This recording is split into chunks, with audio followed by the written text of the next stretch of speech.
आप सभी लोगों का बहुत बहुत स्वागत है GKGS मस्ती 2.0 पर। आज के वीडियो में हम लोग इतिहास मॉडर्न हिस्ट्री के बारे में जानेंगे और मॉडर्न हिस्ट्री अब लगातार आपको देखने को मिलेगा। जो भी लोग जो स्टूडेंट हमारे चैनल से जुड़े हैं वो सभी लोगों के लिए भी मैं वीडियो डालता रहूँगा और जो भी डालता हूँ वो पढ़ाई से रिलेटेड हो सकता है। कुछ ऐसे हैं जो हमारे बिहार विद्यालय रात्रि प्रहरी भी जुड़े हुए हैं, तो मैं सबके लिए वीडियो डालता रहता हूं और वो लोग भी चाहेंगे तो इस वीडियो को देख सकते हैं, क्योंकि इस चैनल पर बहुत सारे लोग जुड़ गए हैं और सभी लोग जुड़े हैं तो उनको बहुत बहुत धन्यवाद है। और अभी जो है वो पढ़ाई के वीडियो को देखेंगे और आज मॉडर्न हिस्ट्री को देखेंगे। मॉडर्न हिस्ट्री में आज हम 10 से 15 पेज की जानकारी लेंगे और यह आगे बहुत ही इम्पोर्टेंट होगा। तो चलिए देखते हैं प्रश्न।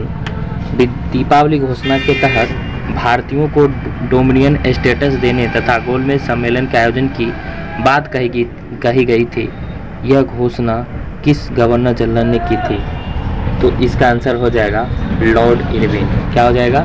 Lord Irwin. और आप सभी लोगों को पता है कि गोलमेज सम्मेलन जो है वो 3 गोलमेज सम्मेलन आयोजित की गई थी, ये आपको पता है। चलिए अगले क्वेश्चन की ओर बढ़ते हैं। अगला प्रश्न है, किस व्यक्ति ने गांधी जी के नमक सत्याग्रह की तुलना नेपोलियन की एल्बा से पेरिस यात्रा से की थी? तो सुभाष चंद्र बोस। ये आपको याद होगा, सुभाष चंद्र बोस। किस उपलक्ष्य में अंग्रेज सरकार ने महात्मा गांधी को कैसर हिंद सम्मान से अलंकृत किया था? तो उत्तर होगा प्रथम विश्व युद्ध में ब्रिटिश सरकार की अभूतपूर्व सहायता करने के संबंध में। आप सभी लोगों को पता होगा कि प्रथम विश्व युद्ध जो है 1914 में इसकी शुरुआत हुई थी और उस समय जो है प्रथम विश्व युद्ध में ब्रिटिश सरकार को बहुत मदद किए थे, जिसके ही कारण उनको कैसर हिंद की उपाधि से सम्मानित किया गया था। अगला प्रश्न को देखते हैं। अगला प्रश्न है, गांधी इरविन समझौते को भारतीय इतिहास में एक महत्वपूर्ण स्थान प्राप्त है। इस समझौते को अन्य किस नाम से जाना जाता है? तो दिल्ली समझौता के नाम से जाना जाता है। अगला क्वेश्चन है, किस विदेशी को कांग्रेस का 2 बार अध्यक्ष बनने का गौरव प्राप्त है? तो विलियम वैडरवर्न को प्राप्त है, क्योंकि वो 2 बार जो है कांग्रेस का अध्यक्ष बने थे, विदेशी थे। अगला प्रश्न है, मोहम्मद अली जिन्ना के लिए सर्वप्रथम किसने कायदे आजम महान नेता की उपाधि का प्रयोग किया? महात्मा गांधी। अगला प्रश्न है, एटली मंत्रिमंडल ने 1946 में कैबिनेट मिशन की नियुक्ति की। इस मिशन का अध्यक्ष कौन था? तो सर जॉन पैथिक लॉरेंस। अगला क्वेश्चन है, प्रश्न है, किसने कहा था मैंने ब्रिटिश साम्राज्य का विघटन करने के लिए प्रधानमंत्री पद ग्रहण नहीं किया? Winston Churchill. ठीक है, विंस्टन चर्चिल। इन्होंने ही, याद रखिएगा, विंस्टन चर्चिल। विंस्टन चर्चिल जो है वो, एक बार और क्वेश्चन देख लेते हैं, ब्रिटिश साम्राज्य का विघटन करने के लिए प्रधानमंत्री पद ग्रहण नहीं किया। अगला क्वेश्चन है, और महात्मा गांधी को अर्जुन फकीर भी इन्होंने ही कहा था। भारत की स्वाधीनता के समय महात्मा गांधी कांग्रेस में क्या थे? तो कांग्रेस का सदस्य नहीं थे। अगला क्वेश्चन, बहादुर शाह द्वितीय को किसने गिरफ्तार किया था? तो हडसन ने किया था। ठीक है, चलिए अगला क्वेश्चन हम लोग देखेंगे। अगला प्रश्न है, असहयोग आंदोलन के कार्यक्रम का अनुमोदन कांग्रेस के किस अधिवेशन में किया था?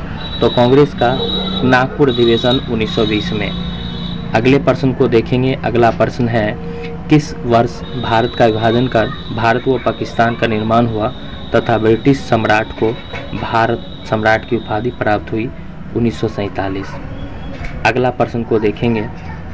बहुत अच्छा प्रश्न इसमें है और मैं बारी बारी से देख रहा हूँ। अब आपको इस मॉडर्न हिस्ट्री का ही पहले बहुत सारा क्वेश्चन आपको देखने को मिलेगा। आज जो वीडियो चल रहा है इसके बाद पुनः वीडियो आएगा, पुनः आएगा, लगातार अभी मॉडर्न हिस्ट्री पर चलेगा। किन 2 लगातार वर्षों में कांग्रेस अधिवेशन के अंग्रेज अध्यक्ष थे? तो याद रखना है जॉर्ज यूले, पूरा नाम जॉर्ज यूले, जो इलाहाबाद अधिवेशन में थे और ये जो थे वो प्रथम अंग्रेज अध्यक्ष सर विलियम हैडनबर्न बम्बई अधिवेशन के थे और ये जो थे वो इलाहाबाद अधिवेशन के थे। अगला क्वेश्चन है शिमला का सन्यासी नाम से कौन विख्यात है? तो एओहुम को हर्मिट ऑफ शिमला भी कहा जाता है। बम्बई की त्रिमूर्ति नाम से विख्यात है फिरोज शाह मेहता, केटी तेलंग, दादा भाई नौरोजी। रिक्रूटिंग सार्जेंट किसे कहा जाता है? तो महात्मा गांधी को कहा जाता है।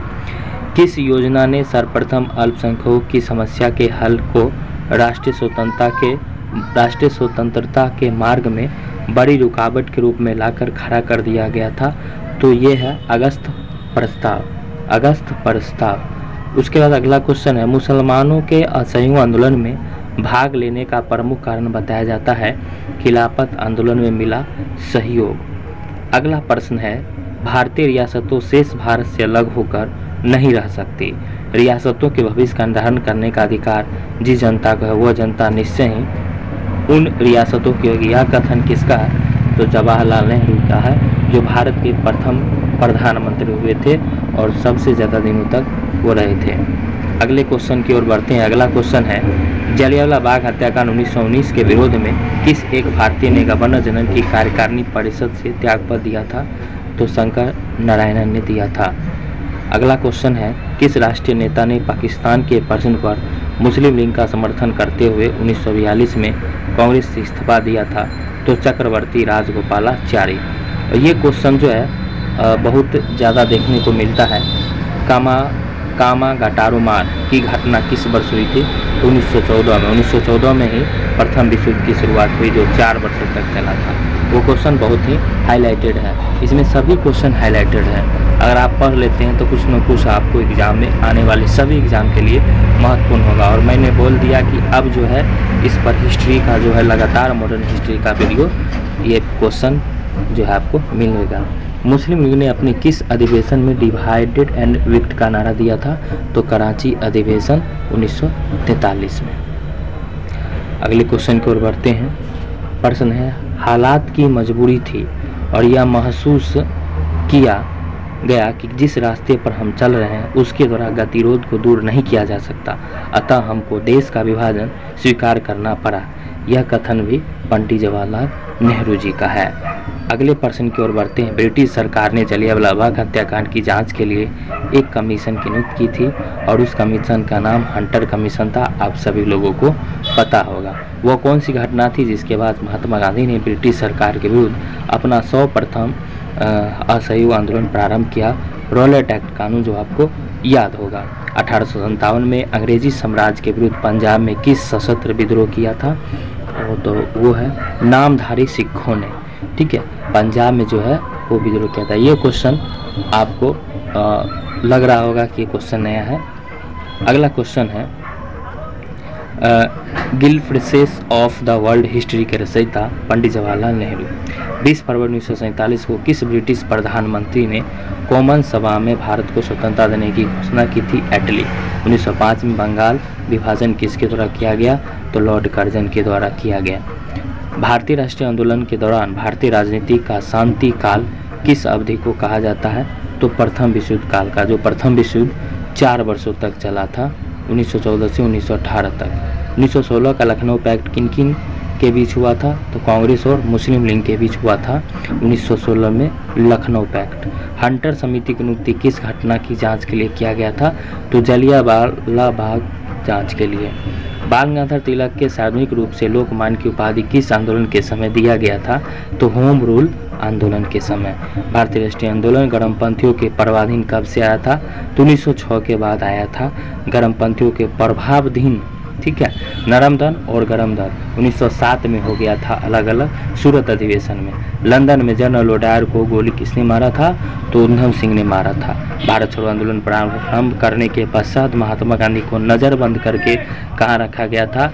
तो आगा खां महल। आगा खां महल कहाँ है? पुणे में। ये क्वेश्चन बहुत आपको हाईलाइटेड है। ठीक है, और इसमें सभी क्वेश्चन हाईलाइटेड है। 1920 में गांधी जी ने कांग्रेस अधिवेशन में संपूर्ण स्वराज को कांग्रेस का लक्ष्य बनाने का प्रस्ताव रखा था। यह अधिवेशन हुआ था अहमदाबाद में। भारत विभाजन टालने का अंतिम अवसर किस घटना के पश्चात समाप्त हो गया? कैबिनेट मिशन को अस्वीकार करने के पश्चात। गुरु राम सिंह आंदोलन के अग्रणी थे कूका आंदोलन, इन्हीं का नाम राम सिंह कूका। तो आज के वीडियो में बस इतना ही। आगे देखने के लिए चैनल से बने रहे और मैं मॉडर्न हिस्ट्री का भी लगातार वीडियो चलता रहेगा। करीब करीब आपको ये 10 वीडियो हुआ है, करीब करीब आपको 100 से 150 जो है पेज मिलेगा, तो उसमें कब भी इम्पोर्टेंट होगा। सभी लोगों को बहुत बहुत